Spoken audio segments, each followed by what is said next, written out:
You know what's worse than showing off your most advanced military technology to a newly discovered species? Having them completely miss the point, Commander Vex Korrax said, adjusting his ceremonial medals as he addressed the Galactic Security Council. But I'm getting ahead of myself. The Galactic Defense Summit of 2754 was supposed to be straightforward. Show the humans our might, establish clear dominance in the military hierarchy, and graciously accept their inevitable request to join our defense alliance as a protected species. That's how it always worked with newcomers to the galactic stage. The grand presentation hall of Station Zero gleamed with polished quantum crystal walls and hovering light spheres, while representatives from 37 spacefaring civilizations sat in ascending rings of gravity-cushioned seats. The human delegation, dressed in their crisp blue uniforms, occupied the guest section directly opposite our demonstration platform. "Behold Admiral Cruel Thanix," announced, his voice booming through the chamber's acoustic enhancers, the Titan X Battle Mechs Series 7. The floor split open with a satisfying hiss, and our most advanced war machines rose from the storage bay below. 6 Titan X Mechs, each standing 20 meters tall, their prismatic armor reflecting the chamber's lights in waves of intimidating color. Their weapon systems alone had taken 12 years to perfect, and the neural interface required special genetic modifications for our pilots to handle the processing load. General Zara Blackstar, the human delegation's leader, leaned forward in her seat. Finally, the appropriate response awe, followed by strategic submission. But then she smiled. Not the nervous smile we expected, no. This was different. Her eyes had that strange glint humans get when they're about to say something completely unexpected. "Those servo joints on the leg assembly," she called out, pointing at the Titan X's multi-jointed limbs. "What's their rotation range?" Admiral Thanix blinked all 4 of his eyes in succession, a sign of confusion in our species. "The deployment specifications of the Titan X are classified, but I assure you, they exceed any combat requirement." A younger human delegate, Mackenzie Rivera, according to my neural display, stood up. But could they handle a hard banking turn at, say, 200 kilometers per hour? The chamber erupted in murmurs. I checked my translator 3 times, certain it had malfunctioned. It hadn't. Banking turned Admiral Thanix's scales shifted to a pale green of bewilderment. "These are assault vehicles, designed for battlefield supremacy and urban pacification." Yeah, they're very scary," Rivera said, waving his hand dismissively. "But look at that power plant housing. With some modifications to the inertial dampeners, you could probably get some serious speed out of these babies." That's when I realized our carefully planned display of military superiority was about to go completely off the rails. Humans, as it turned out, had a very different definition of impressive military hardware. I should have called in sick that day. "So here's what I'm thinking," Rivera said, pulling up a holographic display from his wrist device. "We set up a course through the asteroid belt near Jupiter. Nothing too crazy, just some basic obstacles, a few tight turns, maybe a spiral run through the Ganymede mining tunnels." The council chamber fell silent, dead silent. The kind of silence that makes you wonder if someone accidentally activated a vacuum field. Admiral Thanix's scales had progressed from pale green to an almost translucent white. "Mr. Rivera," he said, each word precise and strained, "these machines cost more than the combined GDP of 3 solar systems." "Perfect," Rivera beamed. "That means they're sturdy enough to handle a few bumps. Plus, think about the marketing potential." Lieutenant Nova Sterling, my youngest officer, chose that exact moment to commit career suicide. Marketing potential. Sure, General Blackstar chimed in, her enthusiasm matching Rivera's. Exhibition races, promotional events, maybe even a racing league? The civilian applications alone would fund your entire military budget. The Prozaxian delegation's tentacles curled in horror.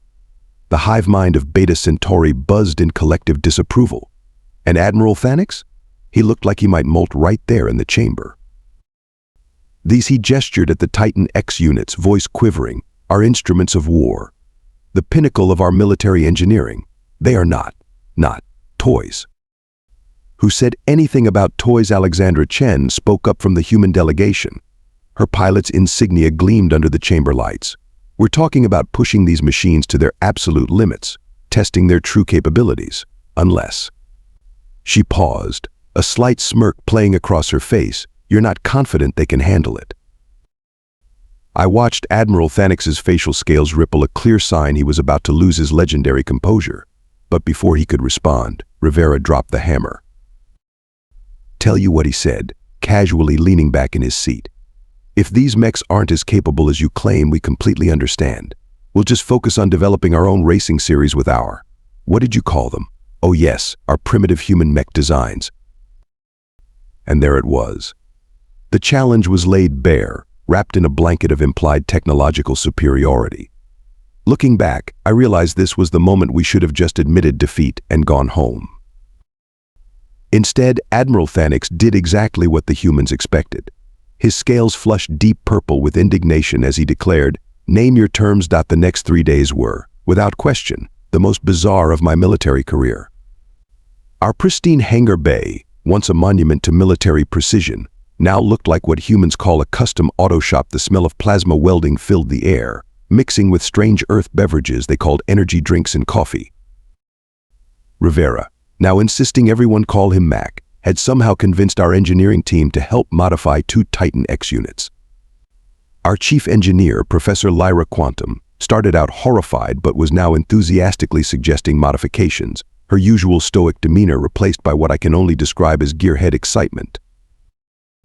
The power routing through the tertiary systems is completely unnecessary for racing, she explained, gesturing at a holographic diagram. If we bypass these safety protocols, we could double the thrust output. Mack finished her sentence, both of them grinning like children discovering explosives for the first time. Meanwhile, Alexandra Blitz Chen paced around her designated Titan X, running her hands along its armor plating like a sculptor examining marble. She had an intensity about her that made even our veteran mech pilots nervous. Your neural interface is too rigid, she declared, tapping the cockpit's control panel. It's all pre-programmed responses and safety limits. We need something more direct. Admiral Thanix, who had been stress-shedding scales all morning, finally snapped. Those safety limits prevent pilot death. They prevent pilot excellence, Blitz countered, not even bothering to look at him. In a real race, you need to feel the machine. It needs to be an extension of your body, not a series of approved commands. The race course itself was a nightmare of improvised insanity. They'd chosen a section of the station's maintenance tunnels, adding what they called interesting features. These included hairpin turns around reactor cores, slalom sections through maintenance bots, and a zero-gravity spiral through the station's main waste reclamation tube. This is madness, Lieutenant Nova Sterling whispered, watching the humans work. But fascinating madness. The tension between our military personnel and the human team grew with each passing hour. Every modification challenged centuries of doctrine. Every suggestion defied thousands of years of military evolution. And yet, watching them work, I couldn't help but notice something extraordinary. The power output readings are off the charts, Professor Quantum announced, her fingers dancing across multiple holographic displays. These modifications have increased efficiency by 300%. Just wait until you see what happens when we remove these limiter circuits, Mack replied, already reaching for his tools. Touch those circuits and I'll have you arrested for treason, Admiral Thanix growled. Arrest me after we win, Blitz said, climbing into her modified cockpit. The neural interface cables snaked around her flight suit, connecting at points our engineers had never considered. Running preliminary tests now. The Titan X, once a lumbering instrument of destruction, moved with impossible grace. Blitz guided it through a series of maneuvers that made our top pilot's jaws drop. The machine pirouetted, spun, and glided like a dancer in zero gravity. How, Admiral Thanix demanded. Those movements aren't in any combat protocol. That's because we're not trying to fight, Blitz grinned through the cockpit's viewport. We're trying to dance. Now, who's ready to see what this baby can really do? Looking at the modified Titan X, its weapons replaced with cooling systems, its armor streamlined for speed, I realized we had created something entirely new. Whether that was good or bad remained to be seen, but one thing was certain: this would be either the most spectacular or most catastrophic event in military history. News of the upcoming race spread through Station Zero faster than a quantum virus. Soon, our classified military hangar had more traffic than a spaceport during holiday season. Representatives from every species found excuses to wander in, all of them supposedly lost or seeking diplomatic meetings that somehow never materialized. Those coolant lines should be triple-braided, a hexapod engineer called out helpfully, before pretending he was actually looking for the bathroom, which was particularly amusing since hexapods don't use bathrooms. Blitz spent hours in the simulator we'd modified for racing purposes. Her neural readings regularly exceeded our safety parameters, but she just laughed every time the system tried to shut down. "Your computer thinks I'm dead again," she announced during one session, while executing a corkscrew maneuver that violated several laws of physics. Professor Quantum had fully embraced the madness. She'd stopped wearing her formal science robes and now sported what humans called a jumpsuit, complete with mysterious stains and tool pockets. "If we reroute the plasma conduits through the secondary shielding matrix," she explained to Mack, "we can achieve a 42% reduction in heat buildup." "But what about the structural integrity?" Admiral Thanix interrupted, his scales now permanently stuck in a worried pale green. "Oh, that's easy," Mack replied, wiping grease from his hands. "We'll just have to not crash." The Admiral's personal medical drone registered his blood pressure at dangerous levels. The modifications themselves became increasingly elaborate. The Titan X's original weapon systems were stripped out, replaced with what Mack called the good stuff. This apparently meant experimental cooling systems, enhanced thrust vectoring, and something called nitrous. That made Professor Quantum giggle maniacally when she read the specifications. "The outer armor plating is too heavy," Blitz complained during a test run. "It's affecting the corner handling." "That armor plating is designed to withstand direct hits from capital ship weapons," Admiral Thanix protested. "Yes, but we're not planning to get shot at," Blitz pointed out. "Unless your pilots are really bad sports about losing." Lieutenant Nova Sterling, who had been assigned to pilot the second mech, spent every waking moment studying Blitz's techniques. "The neural load should be impossible," she muttered, reviewing the data logs. "Humans shouldn't be able to process information this quickly." "We don't process it," Blitz explained, helping Nova adjust her neural interface. "We feel it. Stop thinking about the numbers and start listening to the machine." The spectator situation grew more ridiculous by the hour. The hive mind of Beta Centauri sent a request to broadcast the event across their neural network. The Prozaxians started taking bets, using a complex system involving probability matrices and future food rights. Even the notoriously reclusive cloud beings of Nebula 6 materialized to watch the preparations. "This is a mockery of everything we stand for," Admiral Thanix declared during an emergency meeting. "These machines represent generations of military advancement. And now they're advancing even further," I pointed out, reviewing the performance data. "The modifications have improved every system they've touched." "That's not the point," he sputtered. "These humans are treating our most advanced weapons platform like something that could be better," Professor Quantum suggested, not looking up from her tablet. She'd started drinking coffee. The change in her personality was concerning. The betting pools grew larger. The artificial intelligence collective offered computing power as currency. The Silicon Hive wagered rare earth elements. Even my own crew started a small pool using their leave days as stakes. Training runs became spectator events. Every time Blitz took the modified Titan X through the maintenance tunnels, crowds gathered at viewing ports.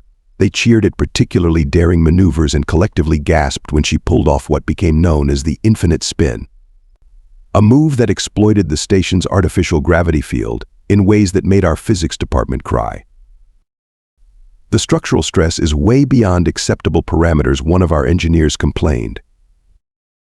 "Then we'll just have to make new parameters," Mack replied, already modifying the blueprints.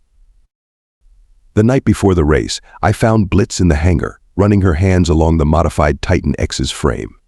The machine barely resembled its original form, streamlined, aggressive, and humming with barely contained power. "Nervous?" I asked. She smiled, that strange human expression that could mean anything from joy to impending disaster. "No, but your admiral should be. Why's that? Because after tomorrow, you're going to have to completely rewrite your combat manuals. Once everyone sees what these machines can really do, no one's going to want to pilot them the old way. Looking at the gathered crowd, the excited discussions, and the way even our most staunch traditionalists had started to lean forward during test runs, I realized she was right. We hadn't just created a race. We'd started a revolution. Ladies, gentlemen, and beings of uncertain molecular stability, welcome to the first ever Titan X Racing Championship. The announcement boomed through Station Zero's communication systems in 17 different languages. The maintenance tunnels, now transformed into what humans called a racetrack, glowed with emergency lighting strips. Surveillance drones buzzed everywhere, transmitting the event to billions of viewers across the galaxy. "This is a diplomatic incident waiting to happen," Admiral Thanix muttered, his scales practically strobing with anxiety.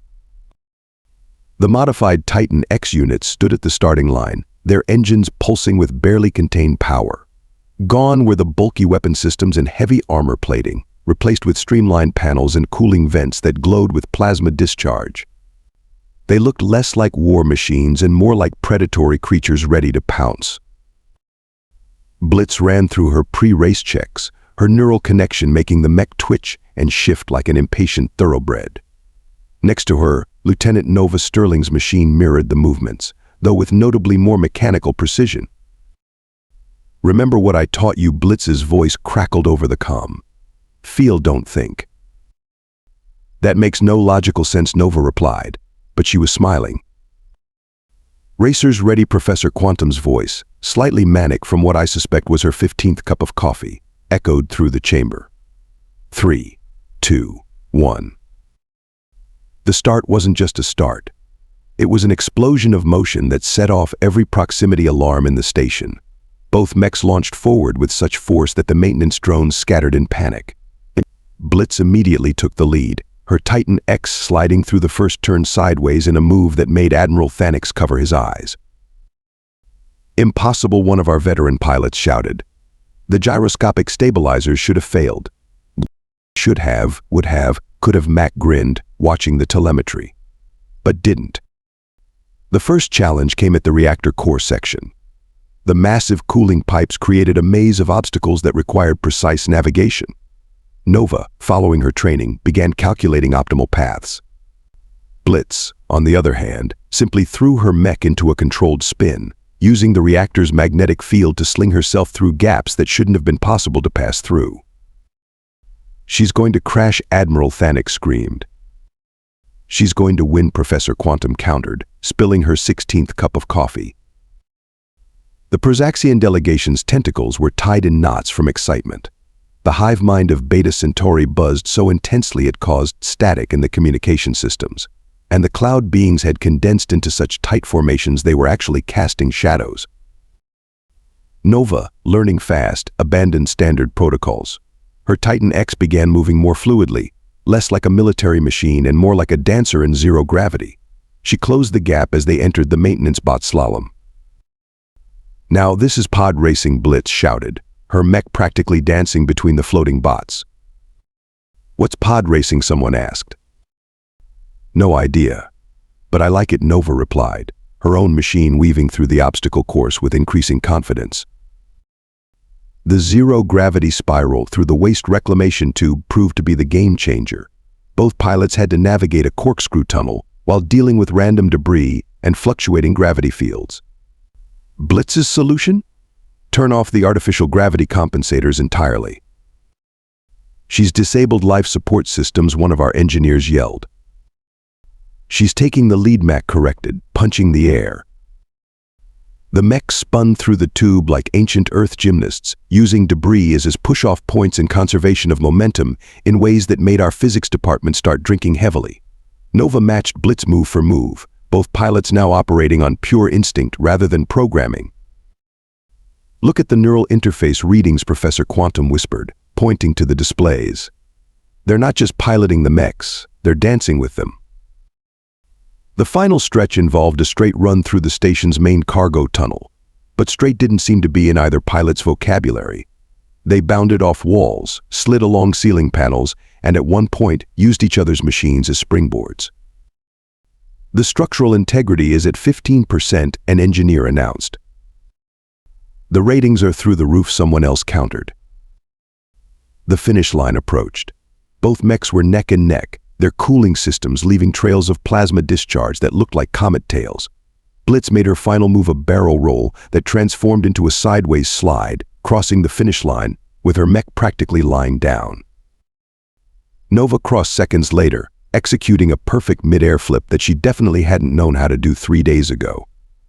The station erupted in cheers. Species that had never agreed on anything were celebrating together. The hive mind started composing epic poetry on the spot. The cloud beings performed a victory dance that caused small electrical storms.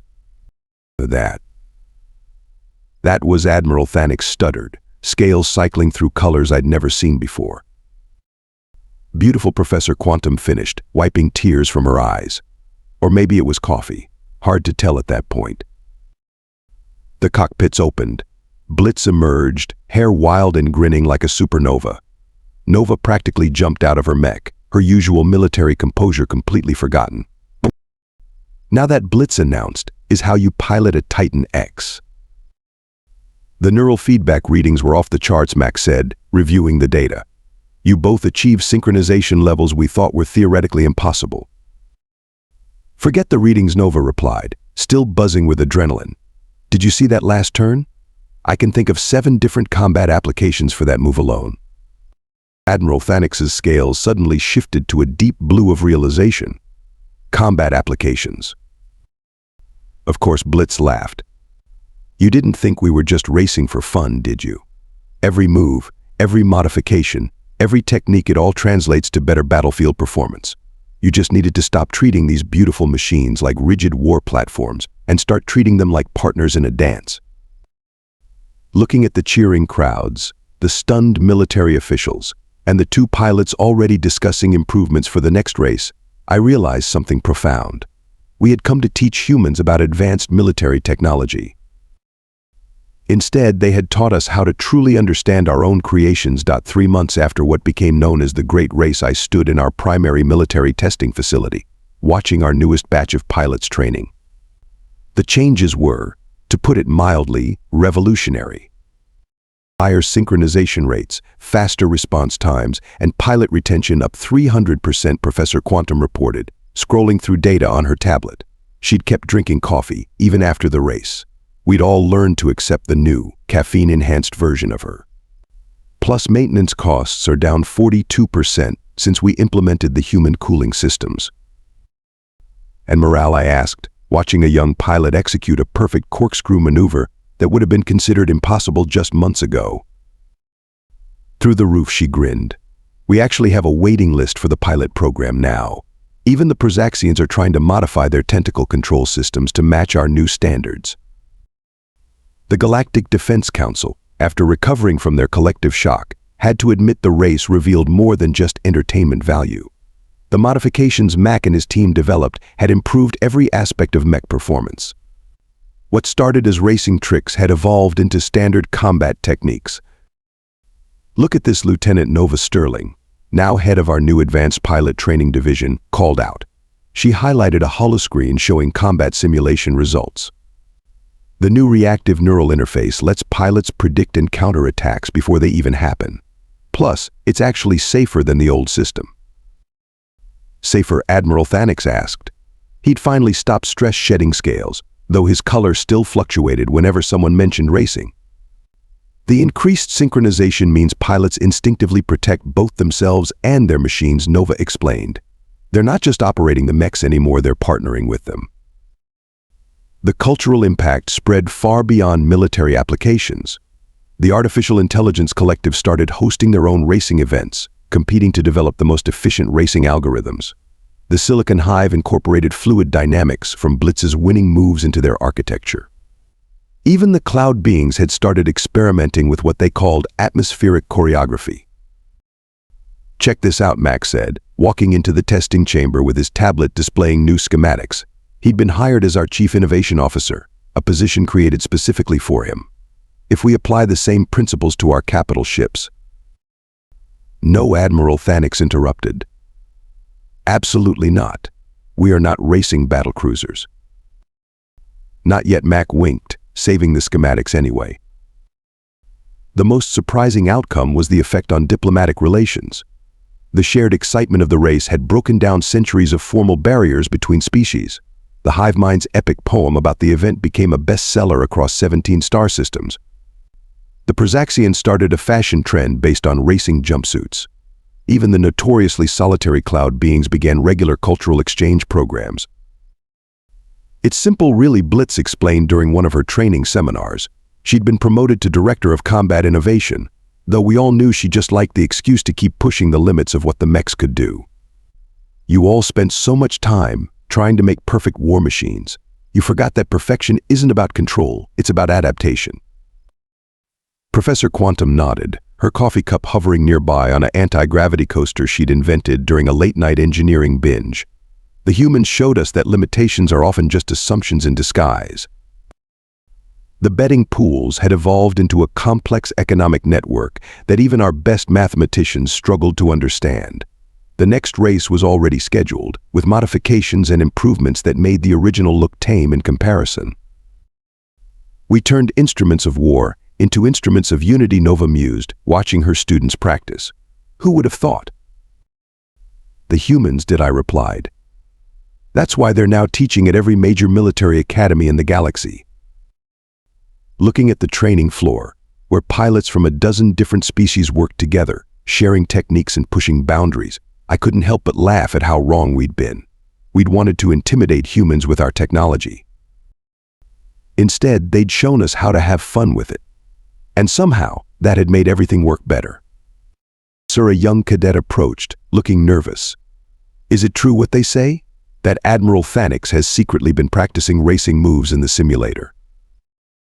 I smiled, thinking of the late-night security footage I'd seen but would never mention.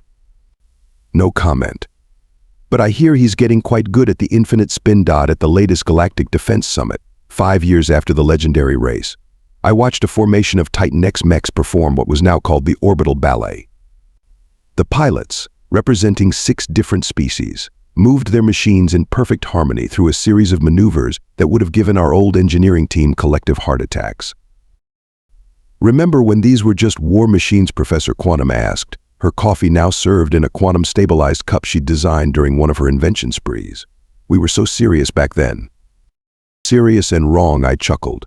Watching Admiral Thanix give a presentation on dynamic combat mobility, his scales now shifted to excited purple whenever he discussed racing-derived battle tactics. The humans had done more than change our technology. They'd changed our perspective.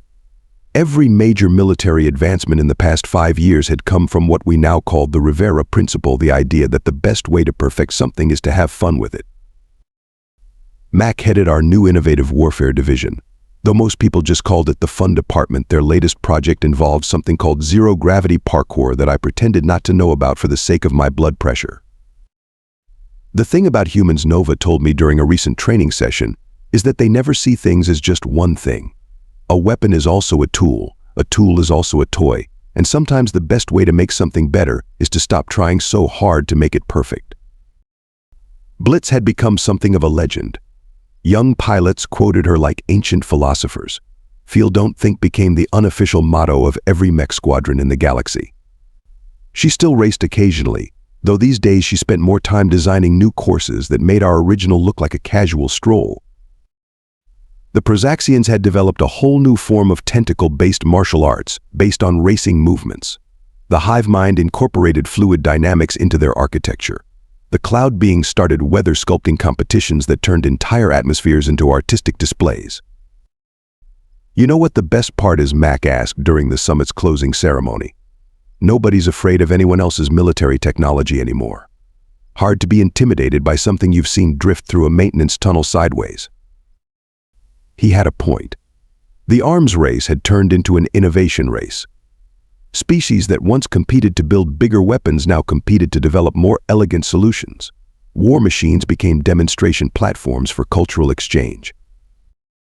Looking back at that first race, I realized we had it all backward.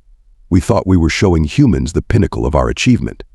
Instead, they showed us that every pinnacle is just another starting line. Sir, my new assistant interrupted my thoughts. The hive mind is requesting permission to organize an interspecies battle mech dance competition. I sighed, already knowing how this would end. Let me guess, Admiral Thanix already signed up. He's been practicing his routine for weeks. And that, perhaps, was the greatest victory of all. In trying to show humans our strength, we discovered something far more powerful: the ability to laugh at ourselves, to play with our creations, and to find joy in the endless dance of innovation. Though I still think we should draw the line at battlecruiser racing.